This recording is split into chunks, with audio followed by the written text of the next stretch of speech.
Hello and welcome to a Talmud Israeli production. Today we'll review the highlights of this week's course of Daf Yomi study, Masechet Bava Batra 145 through 151, Kuf Mem He through Kuf Nun Aleph, 145.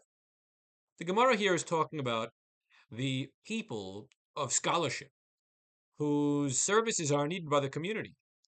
And there are those who know the Bible, there are those who know the Mishnah, those who know the Agadah, the homiletic teachings.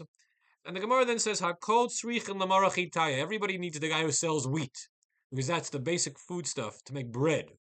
And who's the master of the wheat? Gemara. The rabbi who knows the Gemara, everybody needs him. Without him, we're clueless how to proceed in Judaism. 146. Hashalech sivlonot lebeit chamim. If you send gifts, these were gifts that were sent by a groom, a soon-to-be groom, to his bride-to-be, to her father's house. So Shalach Sham Me'amana, let's say he sent a tremendous amount of gifts. V'yachal Sham Sudat Chatan Afilu B'dinar, and they had a feast, even a very small feast that cost only a dinar, to seal the deal that there would be a marriage. Eno Nigbin. There's no turning back. You can't request those gifts be returned in the event the engagement is broken. But if they never ate the meal, the chassan's meal, then if you break the engagement, you could ask for the gifts back. If you sent a lot of gifts, with the deal being that they should come back with her to her husband's house. These can be a demand can be made. Give it back to me if the engagement breaks down. However, even if it was a small amount of gifts, but it was to be used by the bride in her father's house, then if the engagement is broken, there's no need to make restitution, because it was for her to enjoy. 147. Amar Rav Zvid. Ha Yom Kama Dereshata. What's the weather on the first day of Rosh Hashanah, the first day of the new year?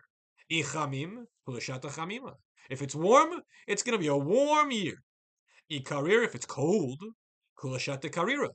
It's going to be a cold year. Lamai Nafkamina. Who cares? What does it matter whether it's warm or cold? I mean, yes, we care about the weather, but of what halachic significance or religious significance is this? The answer is Tfilato Shel Kohen Gadol. It affects the verbiage of the high priest's prayers when he goes into the Holy of Holies on Yom Kippur and he says a tefillah for Am Yisrael. If he knows, based upon the weather patterns of the first day of Rosh Hashanah, what's expected in the year to follow, he'll adjust the wording of his prayers accordingly. 148. Ibor Lahu. They ask a question. Hikdish kol nachasav amad mahu. What happens if a person was deathly ill on their deathbed, thinking it was all over, and they consecrate all of their possessions? Because after all, if I'm not going to live, I might as well give the Beis HaMikdash all that I have. And then what happens? He lived. He was expecting to die, and he lived. What's the rule? Do the possessions have the consecrated status because the guy said so? Or was his intent that only if I die, I want it to be holy, but if I live, I want my stuff? So, do we say that when it comes to hekdesh, the matter is a done deal? It's like a kinyan was made. Or do we say that no, if it's not for himself, it was to his disadvantage, it's not a done deal? Heku. We leave it as an unresolved question. 149. Person is deathly ill, and they're giving over all their assets to others.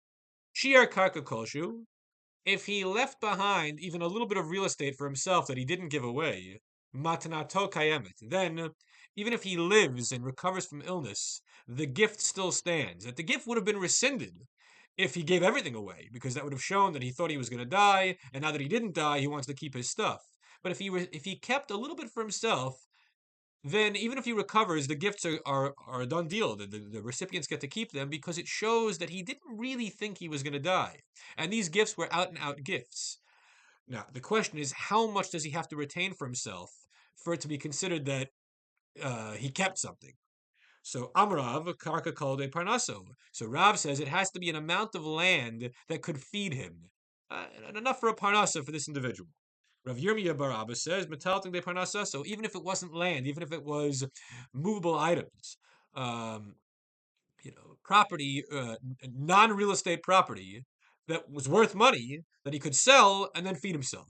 In this situation, it proves that he didn't think he was for sure going to die. He kept some stuff for his own enjoyment, and therefore the gifts are considered official gifts. 150, Kufnun. If a person writes over all of his assets to his slave, the slave goes free, because after all, the slave is one of the assets, and now he's going to go free. However, if the owner retained in his possession even a modest amount of real estate, then the slave does not go free, because it goes to show you that uh, the the man who's giving stuff away wants to retain things, and maybe even including the slave in what he retained. And that slave is tied to this little bit of real estate that the guy still possesses. 151. Ibarlahu, Sefer Torah Mai. What's the status of a Torah scroll? Does this Torah scroll have the status of nechasim, assets, and therefore will treat them like all the other assets? Or is it in a category by itself, not to be regarded as assets? Do we say, well, since a person under the letter of the law of the halacha is not allowed to sell a Torah scroll, so even though it has theoretical value, it essentially has zero value in dollars and cents because you can't sell it. You're not supposed to sell it. Therefore, we will not reckon it as nechasim, as an asset. Oh, or the other way around. Dilma, kevan since a person is allowed to sell a Torah for the purposes of having sufficient money to find a wife, to get married, or to fund his yeshiva studies, Lilmod Torah, then we'll view this Torah as worth $40,000, $50,000, because that's what Torahs really cost. And we'll view it as nechasim, assets. So that's the question. Do we view it as something that's unsellable, therefore worth zero, therefore not nechasim, or something that is sellable in certain conditions and therefore pretty substantially valuable and considered nechasim? And what's the answer? Teku. It's left unresolved. Everyone have a great week.